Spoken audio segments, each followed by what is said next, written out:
സംഭാവന നിയന്ത്രണ നിയമത്തിന്റെ ചട്ടങ്ങൾ കടുപ്പിച്ചതിനെതിരെ പ്രതിഷേധത്തിനൊരുങ്ങി ന്യൂനപക്ഷ സംഘടനകൾ.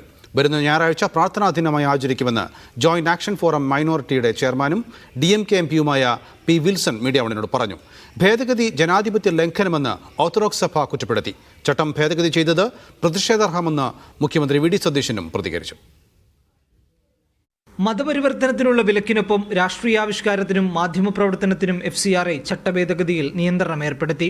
FCRA രജിസ്ട്രേഷനുമായി ബന്ധപ്പെട്ട് സ്ഥാപനങ്ങൾ സമൂഹമാധ്യമ അക്കൗണ്ടുകളും വെബ്സൈറ്റും സർക്കാരിന് മുമ്പാകെ വെളിപ്പെടുത്തണമെന്ന നിർദ്ദേശത്തിനെതിരെ പ്രതിഷേധം ശക്തമായി. Freedom of expression, you can to the extent it affects the public order, I can understand. So I think these rules which are unconstitutional, there's every likelihood for the interference by the courts.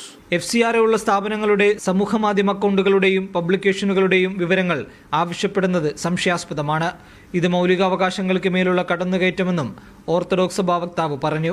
സഭയെ സംബന്ധിച്ച് ജനാധിപത്യ അവകാശങ്ങളിലുള്ളതായ കൈകടത്തലായിട്ടാണ് കാണുന്നത്. ജനാധിപത്യ ധ്വംസനം എന്ന രീതിയിലാണ് ആരോടും ഒന്നും പറയാതെ ചോദിക്കാതെ ഇങ്ങനെ നടന്നു വരുന്ന കാര്യങ്ങളെ വീണ്ടും വീണ്ടും പിരിമുറുക്കി വിടുന്ന ഒരു കാഴ്ച. ചട്ടഭേദഗതി ന്യൂനപക്ഷ വേട്ട ലക്ഷ്യമിട്ടുള്ളതാണെന്നും അടിയന്തരമായി പിൻവലിക്കണമെന്നും മുഖ്യമന്ത്രി V. D. സതീശൻ ആവശ്യപ്പെട്ടു.